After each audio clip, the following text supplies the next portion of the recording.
오늘 우리에게 주시는 하나님의 말씀은 마태복음 16장 13절에서 20절까지 말씀입니다. 제가 봉독해 올리겠습니다.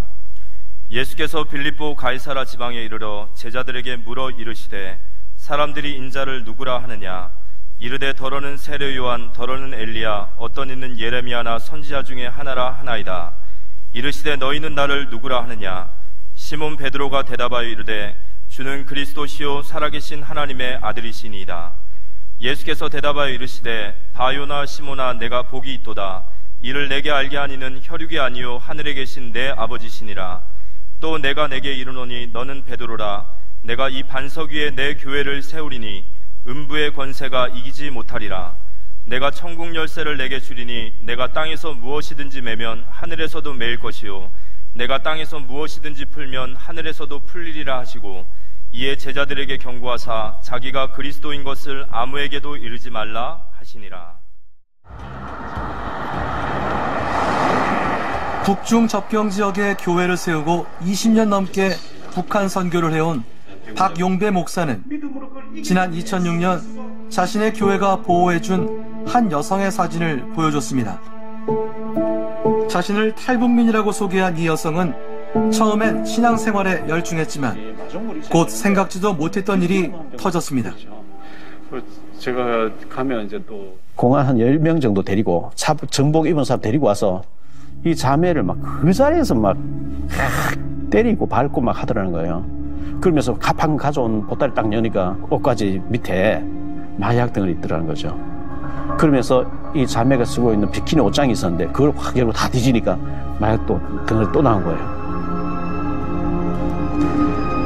그녀가 공안에 끌려간 뒤 북한에서 그녀의 남동생이라는 사람이 교회의 보호자에게 전화를 걸어왔습니다. 마약을 내놓으라고 협박했습니다.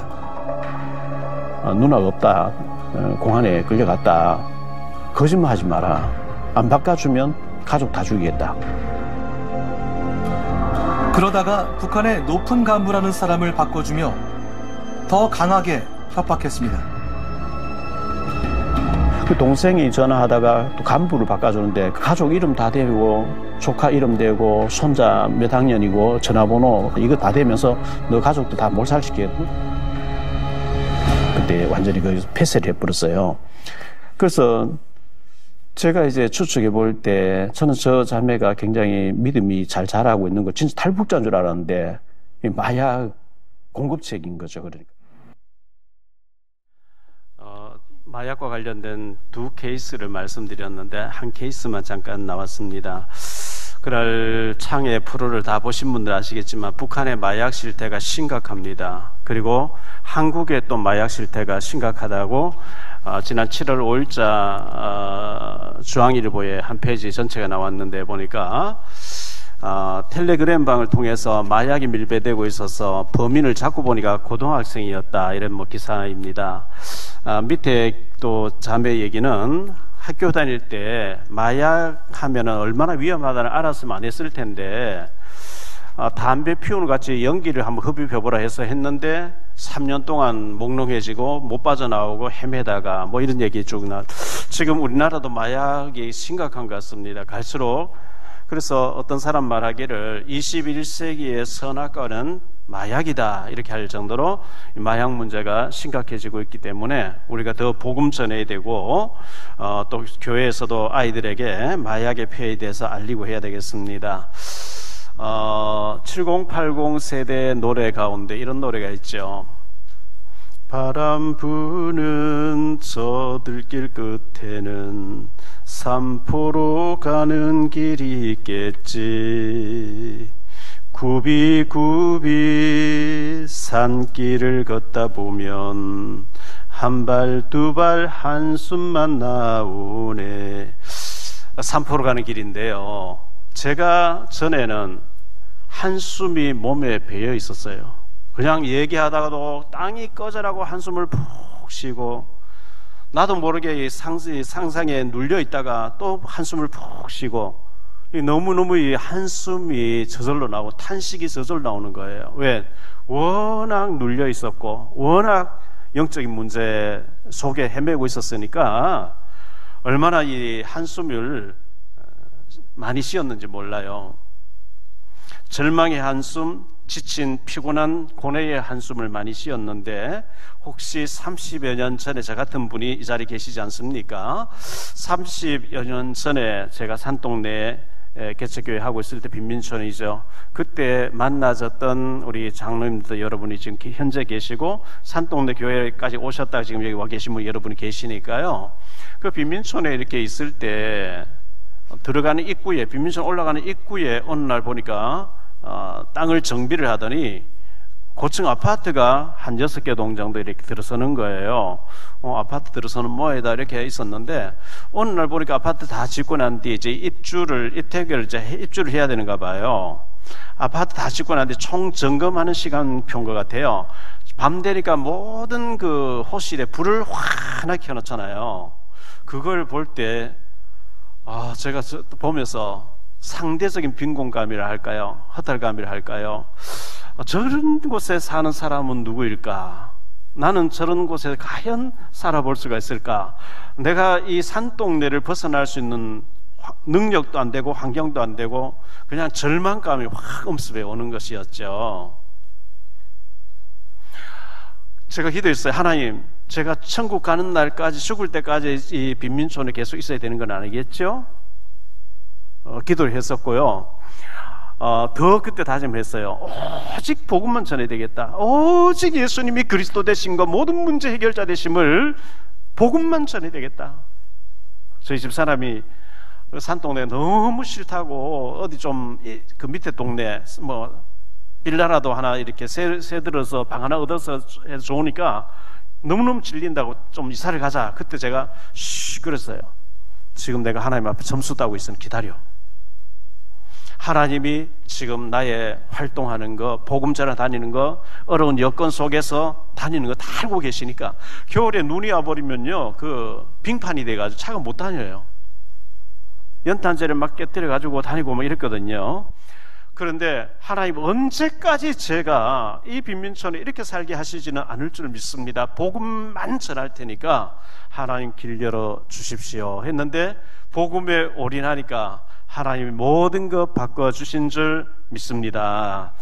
내 힘으로 안 되는 거, 가정 문제, 건강 문제, 자녀 문제, 사업 문제, 내 힘으로 도저히 안 되는 어려운 문제를 가지고 어려운 십자가를 지고 오늘 이 자리에 예배 장소에 와서 앉아 계시는 여러분이 안 계십니까?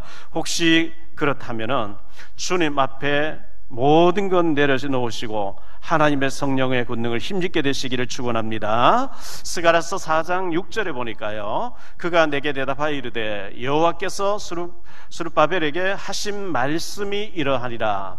만군의 여호와께서 말씀하시되 이는 힘으로 되지 아니하며 능력으로 되지 아니하고 오직 나의 영으로 되느니라. 나의 힘으로 안 되는 것, 나의 능력으로 안 되는 것, 아무리 몸을 치고 발버둥쳐도 안 되는 것, 하나님의 성령의 권능이, 성령의 능력이 역사하시면 될 줄 믿습니다.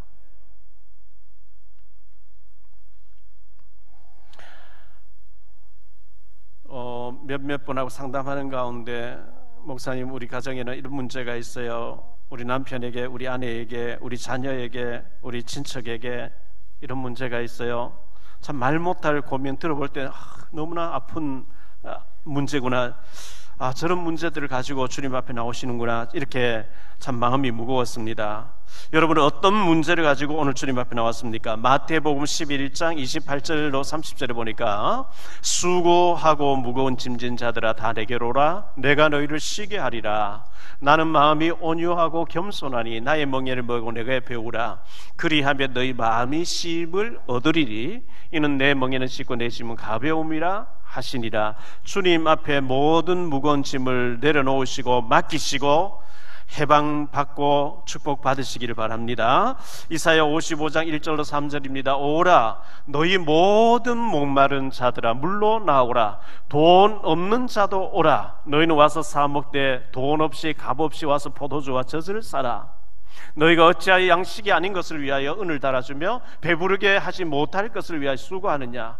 내게 듣고 들을지어다. 그리하면 너희가 좋은 것을 먹을 것이며 너희 자신들이 기름진 것으로 즐거움을 얻으리라. 너희는 귀를 기울이고 내게로 나와 들으라. 그리하면 너희 영혼이 살리라. 내가 너희를 위하여 영원한 언약을 맺으리니 곧 다윗에게 허락한 확실한 은혜이니라. 제가 요즘 기도하다가 묵상하다가 자주 부르는 찬송이 있어요. 내가 연약할수록 더욱 기히 여기사 높은 보좌 위에서 낮은 나를 보시네. 내가 연약할수록 주님은 더 귀하게 여기시는 줄 믿습니다. 부모가 자녀가 여러 명 있으면요, 잘 사는 자녀에게 그렇게 관심이 많이 두는 게 아니에요. 병들어 있고 실패되어 있고 고통 중에 있는 자녀에게 늘 관심을 가지고 부모는 응원하듯이 내가 연약할수록, 내가 쓰러져 있을수록, 내가 힘을 잃고 절망 가운데 빠져 있을 때 더욱 귀히 여겨주시는 주님인 줄 믿으시기 바랍니다. 오늘은 베드로에 대해서 좀 말씀을 드리려고 합니다. 베드로는 갈릴리 어촌마을의 어부였습니다. 베드로의 동생 안드레가 먼저 예수님을 만났고 예수님 얘기를 들려주었습니다. 예수님에 대해서 기대를 하고 있었는데 베드로는 결혼도 하였고 장모님을 모시고 살았는데 베드로의 장모는 병이 들어 있었습니다. 열심히 고기를 잡아서 팔아가지고 장모님의 병수발도 들고 해야 되는데 고기가 한 마리도 또 안 잡히는 거예요. 얼마나 피곤했겠어요. 누가복음 5장 1절로 11절에 보면 예수님이 한 무리를 데리고 오셨어요. 무리가 몰려와서 하나님의 말씀을 들을새 예수는 게네사렛 호숫가에 서서 호숫가에 두 척이 있는 것을 보시니 어부들은 배에서 나와서 그물을 짚는지라. 예수께서 배에 오르시니 그 배는 시몬의 배라. 육지에서 조금 떼기를 청하시고 앉아서 배에서 무리를 가르치시더니 말씀을 마치시고 시몬에게 이르시되 깊은 데로 가서 그물을 내려 고기를 잡으라. 시몬이 대답하여 이르되 선생님, 우리들이 밤이 새도록 수고하였으되 잡은 것이 없지만은 말씀에 의지하여 내가 그물을 내리리이다 하고 그렇게 하니 고기를 잡은 것이 심히 많아 그물이 찢어지는지라. 이에 다른 배에 있는 동무들에게 손짓하여 와서 도와달라 하니 그들이 와서 두 배의 채움에 잠기게 되었더라. 시몬 베드로가 이를 보고 예수의 무릎 아래에 엎드려 이르되 주여 나를 떠나소서 나는 죄인이로소이다 하니 이는 자기와 함께 있는 모든 사람이 고기 잡힌 것으로 말미암아 놀라고 세베대의 아들로서 시몬의 동업자인 야고보와 요한도 놀랐습니다. 예수께서 시몬에게 이르시되 무서워하지 말라. 이제 후로는 네가 사람을 취하리라 하시니 그들이 배들을 육지에 대고 모든 것을 버려두고 예수를 따르니라. 고기 잡던 베드로, 고기 몇 마리 잡던 어촌마을의 베드로였죠. 시몬이었죠.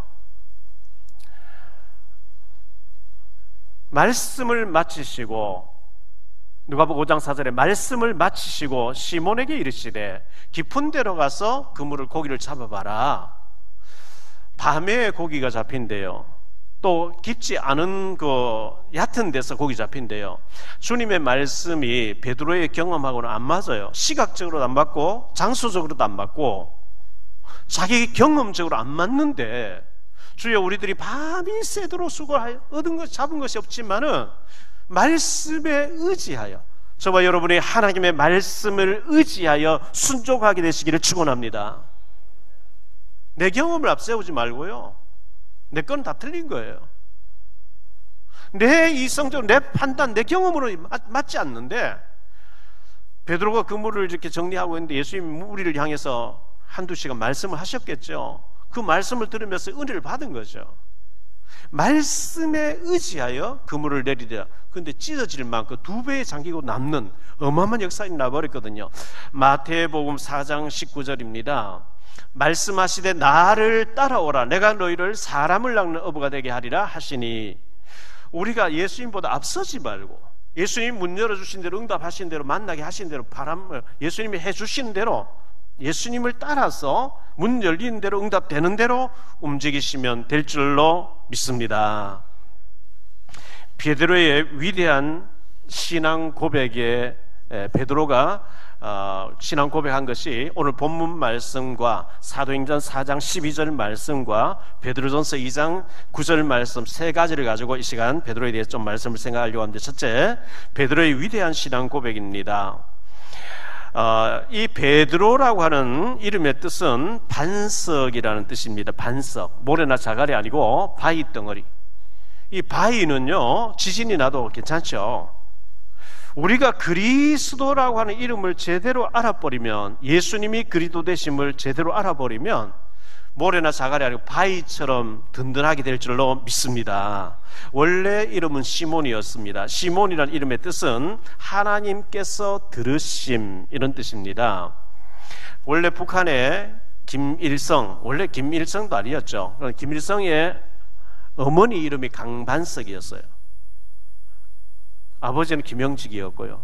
그 아버지 김영직이 손정도 목사님에게 나는 죽지만 우리 아들 김일성 천방지주이고 좀 애가 좀 그런 애니까 좀 자네가 돌봐주라고 이렇게 해서 손정도 목사님이 감옥에 있는 김일성을 빼내주기도 하고 여러 가지 도와줘서 북한의 교과서에 손정도 목사님 얘기 나온다 할 정도로 유명한 분인데, 그때 김일성이를 확실하게 말씀으로 다져 놓으셔야 되는데 육신적으로만 도와주고 내버려 뒀더니 저런 인물이 되어버렸어요.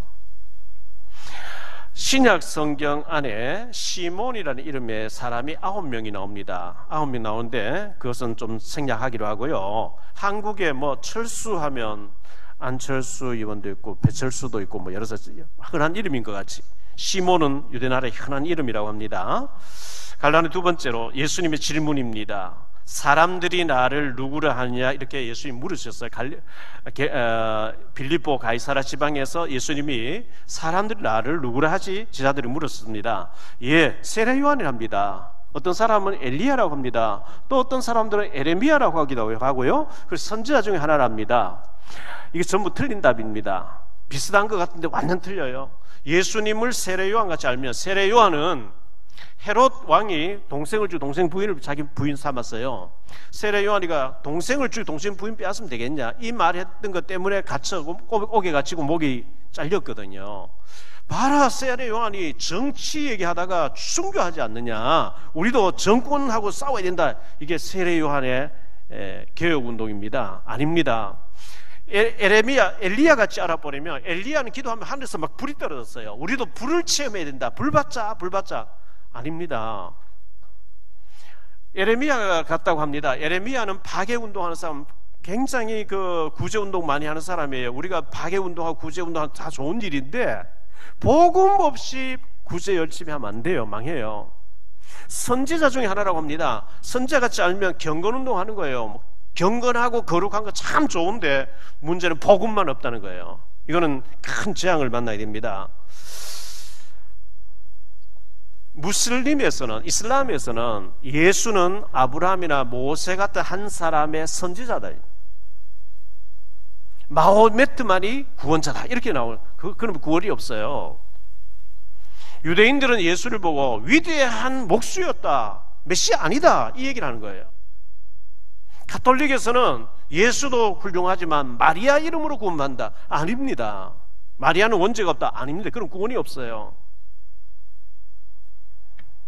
예수님께서 다시 물으십니다. 그러면 너희는 나를 누구라 하냐? 너희는, 나를 따르는 너희는 나를 누구라 하냐? 시몬 베드로의 대답입니다. 16절에 주는 그리스도시요 살아계신 하나님의 아들이십니다. 원문에 보면 예수스 크리스토스, 예수님은 곧 그리스도십니다. 창세기 3장 아담하고 범죄하고 마귀 따라가 선악을 따보고 저주 가운데 빠져버렸을 때 여자의 후손, 창세기 3장 15절, 여자의 후손이 와서 뱀의 머리, 사탄의 머리를 박살내게 하겠다. 남자의 후손이 아닌 처녀의 몸을 빌려서 하나님의 아들 메시아가 와서 사탄의 머리를 박살내게 하겠다. 그 예수, 오실 메시아를 믿으라. 그게 구약이었어요. 근데 예수님은 곧 그리스도십니다. 곧 메시아이십니다. 이 말은 창세기 3장 문제 해결하러 그리스도를 보내주시다 하신 분이 바로 예수님 당신입니다. 이렇게 고백한 거예요. 이 베드로의 고백이 오늘 저와 여러분의 고백이 되기를 바랍니다. 눈에 보이지 않게 사탄 마귀가 우리를 계속 공격합니다. 그때마다 주는 그리스도시여 지금 살아계신 하나님의 아들이신 줄 믿습니다. 사단 문제, 저주 문제, 지옥 권세를 깨뜨리기 위해서 예수 그리스도를 믿습니다. 고백할 때 흑암이 벌벌 떨 줄로 믿습니다. 두 번째로 오직 그리스도 이름으로 구원받게 됩니다. 오직 그리스도 이름으로만 구원을 받아요. 사도행전 4장 12절 말씀이거든요. 자, 베드로가 내게 있는 이것을 네게 주노니, 이렇게 안전뱅이에게 구걸하는 거린에게 내게 있는 이것을 네게 주노니 이렇게 말씀했습니다. 사도행전 3장 1절로 10절에 보면 제9시 기도 시간에 베드로 요한이 이 성전에 올라갈새 나면서 못 걷게 된 사람들이 메고 오니 이는 성전에 들어간 사람들에게 구걸하기 위하여 날마다 미문이라는 성전 앞에 두는 자라. 그가 베드로 요한이 성전에 들어가는 함을 보고 구걸하거늘 베드로가 요한과 더불어 주목하여 이르되 우리를 보라 하니 그가 그들에게 무엇을 얻을까 하여 바라보거늘 베드로가 이르되 은과 금은 내게 없거니와 내게 있는 이것을 네게 주노니 나사렛 예수 그리스도 이름으로 일어나 걸으라 하고 오른손을 잡아 일으키니 발과 발목 곧 힘을 얻고 뛰어서서 걸으며 그들과 함께 성전으로 들어가면서 걷기도 하고 뛰기도 하며 하나님을 찬송하니 모든 백성이 그 걷는 것과 하나님을 찬송함을 보고 그가 본래 성전 미문에 앉아 구걸하던 사람인 줄 알고 그에게 일어난 일로 인하여 심히 놀랍게 여기며 놀라리라. 보세요. 안전뱅이에게 동전 하나 탁 줘봐야 그 뭐 빵 하나 먹고 나면 또 배고프 그 근본 문제 해결이 아니죠.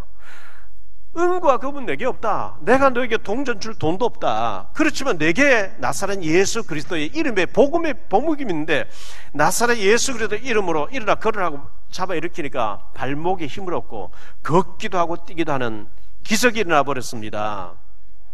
사도행전 3장 12절에 이렇게 말씀합니다. 베드로가 이것을 보고 백성에게 말하되 이스라엘 사람들아 이 일을 왜 놀랍게 여기느냐. 우리 교인의 권능과 경건으로 이 사람을 걷게 한 것처럼 왜 우리를 주목하느냐.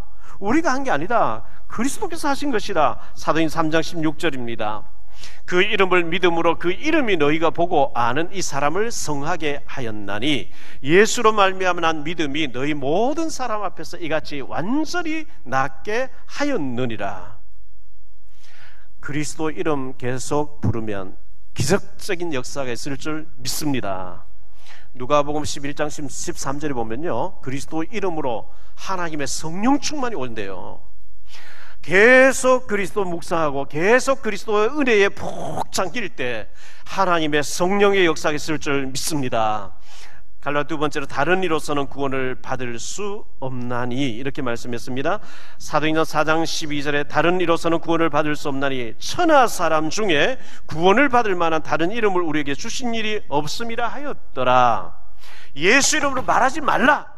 박해자들 이렇게 얘기했을 때 다른 이름을 준 적이 없는데 다른 이름으로 구원을 없는데 어찌 말하지 않을 수 있겠냐. 요한복음 14장 6절에 예수께서 이르시되 내가 곧 길이요 진리요 생명이니 나로 말미암지 않고는 아버지께로 올 자가 없느니라. 예수님을 통하지 않고는 하나님께 나가는 길이 없어요. 부처님 이름으로 마호멧 이름으로 공자님 이름으로 소크라테스 이름으로 나아가는 길이 있으면 우리 전도할 필요 없어요. 다른 길이 있는데 근데 예수님을 통하지 않고는 하나님께 나아갈 수 없고 구원받을 수 없기 때문에 우리는 전해야 되는 줄 믿습니다. 틀린 이름으로 구원은 얻을 수 없어요. 근데 많은 종교인들이 틀린 이름 붙잡고 있어요. 이슬람에서는 마호메트 이름으로 구원받는다고 합니다.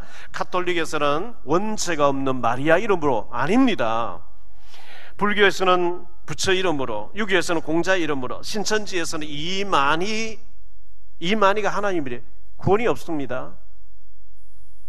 안상홍 증인에서는 안상홍, 죽은 안상홍과 그의 부인 장길자 이름으로 어머니 하나님을 믿어야 된다 하면 어머니 하나님의 교회라고 이름 붙여도 아닙니다. 구원이 없습니다.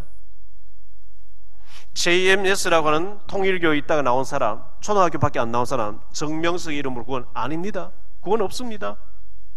통일교에서는 문선명 이름 아닙니다.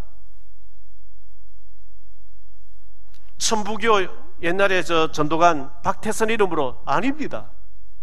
오직 예수 그리스도 이름으로만 구원받는 줄 믿으시기 바랍니다. 세 번째로 생각할 말씀은요, 그리스도의 삼중직의 축복을 우리에게 주신 거예요. 베드로 전서 2장 9절에 이렇게 말씀합니다. 그러나 너희는 택하신 족속이요 왕같은 제사장들이요 거룩한 나라요 그의 소유가 된 백성이니 이는 너희를 어두운 데서 불러내어 그의 기이한 빛에 들어가게 하신 이의 아름다운 덕을 선포하게 하려 하심이라. 이 베드로 전서 2장 9절 안에 선지자, 제사장, 왕 다 들어있어요. 갈로는 첫 번째로 왕, 제사장, 선지자의 직분을 하나님 우리에게 주셨는데요, 구약 시대에는 히브리어로 예수 그리스도를 메시아라고 합니다. 오실 메시아 믿으라 그럼 구원받는다. 신약에 와서는 헬라어로 그리스도로 얘기합니다. 메시아란 말, 히브리어나 헬라어 그리스도란 말은 똑같은 말입니다. 기름 부음을 받은 자. 기름 부음을 누구에게 줬냐? 선지자가 침식할 때 머리에 기름 부었어요. 제사장이 침식할 때 머리에 기름 부었어요. 왕이 침식할 때 머리에 기름 부었어요. 구약 시대에 기름 부음을 받은 자, 세 종류의 사람이 있는데요, 예수님은 선지자가 하는 일을 하러 오신 자예요. 선지자는 하나님 떠난 사람, 하나님께 돌아와라, 하나님 만나라, 그럼 구원받는다, 이 얘기를 했는데, 요한복음 14장 6절에 예수께서 이르시되 내가 곧 길이다, 하나님께 나갈 참 구원의 길이다, 누구든지 주의 이름 부르면 구원을 얻으리라. 참 선지자로 오신 거예요. 구약시대 죄를 가지고 제사장 찾아가면 제사장이 죄물을 가지고 양이나 염소나 비둘기 머리에, 가난한 사람은 비둘기에다가 손을 얹고 제사장 기도합니다. 하나님, 박용배라는 사람 죄를 많이 지어서 이 사람 저주받아 죽을 수 없으니 이 대신 비둘기가 죽습니다. 이 사람 대신 이 양이 죽습니다. 이 사람 모든 죄가 이 양으로 이 비둘기에게로 넘어가게 해주세요. 이 비둘기가 이 양이 지금 죽는 것처럼 하나님의 아들 메시아가 와서 우리 죄를 죽어줄 줄 믿습니다 하고 그 짐승을 잡아서 태워서 없애면 죄가 없어지는데, 마가복음 10장 45절에 인자가 온 것은 섬김을 받으려 함이 아니요 도리어 섬기려 하고 자기 목숨을 많은 사람의 대속물로 주려 함이라. 예수님이 참 대속의 제물로 우리 대신해서 죽어주시는 참 제사장이 되시는 줄 믿으시기 바랍니다. 그리고 요한일서 3장 8절에 죄를 짓는 자는 마귀에게 속하나니 마귀는 처음부터 범죄함이라. 하나님의 아들이 나타나신 것은 마귀의 일을 멸하려 하심이라. 왕이 침식하거나 백성을 다스리듯이 하나님의 아들 예수님이 땅에 오신 것은 마귀를 꺾어버리기 위해서 오신 줄 믿으시기 바랍니다. 이 사탄 마귀가 지독합니다. 가족을 공격하고 있어요. 우리를 자꾸만 무너지게 만들고 있어요. 축복받아야 되는데 무너진단 말이죠. 구습을 가지고 계속 공격하고 있어요. 우리의 연약했던 옛날에 그 길들의 습관을 자꾸 공격해서 또 무너지고 또 무너지고 또 무너지고. 하나님의 아들 예수님이 오신 것은 마귀의 일을 멸하기 위함이니라. 예수 이름으로 마귀를 꺾으시기를 바랍니다. 갈로는 두 번째로 그리스도의 삼중직이 믿는 우리에게 있습니다. 루터는 종교개혁을 일으켰던, 개신교를 탄생시켰던 마틴 루터는 신약시대에 와서는 만인 제사장이다, 예수 믿는 우리 모두는 제사장이라 그랬어요. 구약의 기름 부음 받은 자는 어마어마한 중요한 사람들이에요. 선지자, 제사장, 왕, 중요한 사람들이었어요. 그런데 신약에 와서 예수 이름으로 구원받은 우리 모두에게는 그리스도의 삼중직이 다 와 있다는 거예요. 너희는 왕 같은 제사장이요 그의 복음을 선포해야 되는 선지자라는 거예요. 마가복음 3장 13절로 15절에 보니까요, 또 산에 오르사 자기가 원하는 자들을 부르시니 나온지라. 이에 12를 세우시니 이는 자기와 함께 있게 하시고 또 보내사 전도도 하며 귀신을 내어쫓는 권세를 주기 위함이라고 말씀했습니다. 귀신을 내어 쫓는 권세를 주셨다. 우리가 쫓아내는 게 아니고 그리스도 이름 부르면 그리스도 이름 앞에 이 귀신이 물러갈 줄 믿습니다. 여러분, 가문에, 가정에 연약한 자녀에게, 연약한 우리 가족들에게 이 사탄이 계속 잡고 안 놔주는 거 그리스도 이름으로 꺾으시기를 바랍니다. 마가복음 16장 17절로 18절입니다. 믿는 자들에게는 이런 표적이 따르리니 곧 그들이 내 이름으로 귀신을 쫓아내며 새 방언을 말하며 뱀을 집어올리며 무슨 독을 마실지라도 해를 받지 아니하며 병든 사람에게 손을 얹은즉 나으리라 하시더라. 귀신을 내어쫓는 권세를 주셨다는 거예요. 이걸 받은 것을 장롱 속에 묻어두지 마시고 예수 그리스도의 권세 많으신 이름의 권세를 활용하시기 바랍니다. 더우니까 막 문을 열어놓고 나니까 모기가 몇 마리 이제 방에 사무실 들어오죠. 모기인데 물려 가려워 막 끓고 파스 바르고 막 하는데요. 에프킬러 쳐버리면 돼요. 에프킬러 다 있는데 이거 쓰지 않고 계속 모기인데 물리고 그럼 바보짓이죠. 흑암을 꺾을 수 있는 그리스도의 이름 권세를 주신 줄 믿으시기 바랍니다. 갈로하는 세 번째로 바울 신학의 근본되는 베드로의 믿음이었어요. 이 베드로의 신앙의 발판 위에다가 바울 신학이 정립된 거거든요. 고기 잡다가 예수님을 따르게 된 베드로, 이 베드로가 위기에 처하니까 나는 예수 몰라 저주하면서 예수 모른다고 부인하기도 했었어요.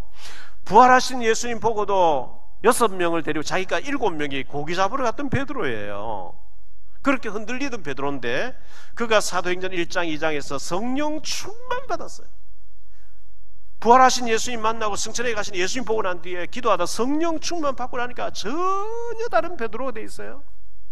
대제사장 앞에 가서 죽인다 해도 눈 하나 깜짝하지 않고 우리가 하나님 말씀 듣는 게 옳은지 너희 말 듣는 게 옳은지 판단하라. 우리는 보고 듣는 것을 말하지 않아야 할 수 없다.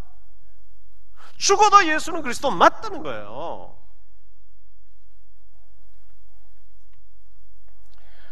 이 베드로의 주는 그리스도시요 살아계신 하나님의 아들이십니다. 다른 이로서는 구원을 받을 수 없나 천하 인간의 구원을 받을 만한 다른 이름 준 적이 없다. 오직 우리는 택하신 족속의 왕같은 제사장이고 선지자라고 하는 이 신학 바탕 위에 바울이라는 사람이 어마어마한 사역을 하게 됩니다. 베드로가 전하는 바에 의하면 로마에서 복음을 전하다 붙잡혔대요. 도망을 갑니다. 그때 예수님이 나타났대요. 너 베드로야, 너 어디로 가냐?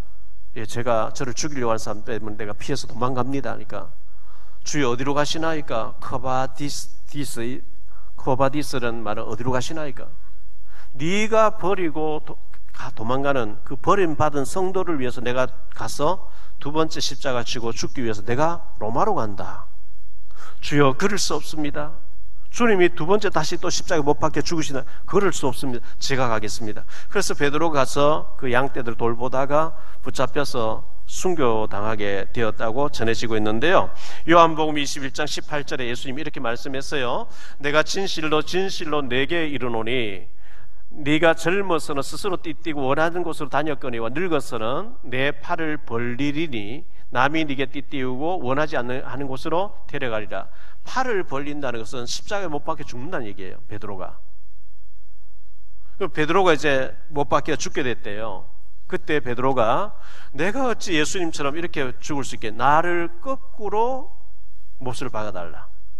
거꾸로 못 박혀서 베드로가 순교했다고 전해지고 있습니다. 결론적으로 말씀을 맺겠습니다.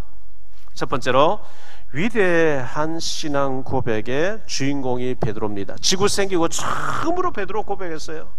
주는 그리스도십니다. 예수님은 곧 그리스도 되십니다.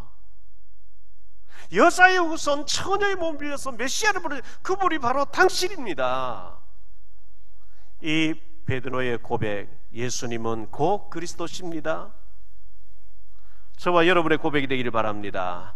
여러분 염려되는 일 있습니까? 문제 만났습니까? 너무너무 갈등해야 되고 고민하고 어찌할 바를 모르는 심각한 문제에 부딪혔을 때 고민하다가 정신 번뜩 차리시고 주는 그리스도시요 지금 살아서 이 문제를 해결하시는 그리스도인 줄 믿습니다. 그 고백하세요. 그리스도 이름으로 계속 부를 때 주의 성령이 역사한다 그랬어요. 두 번째로, 다른 이로서는 구원을 받을 수 없나니, 절대로 예수 그리스도 외에는 구원의 길이 없어요. 수많은 사람들이 다른 종교에 가서 우상 앞에 가서 절하고 헌금 갖다 바치고 빌고, 아닙니다. 구원 없습니다. 멸망입니다. 지옥 가야 됩니다. 천하에 오직 예수 그리스도, 예수님 이름으로, 예수 그리스도 이름으로만 구원의 길을, 천국 가는 길을 열어놓으신 줄 믿으시기 바랍니다. 세 번째로, 그리스도의 삼직분이 우리에게 와 있습니다.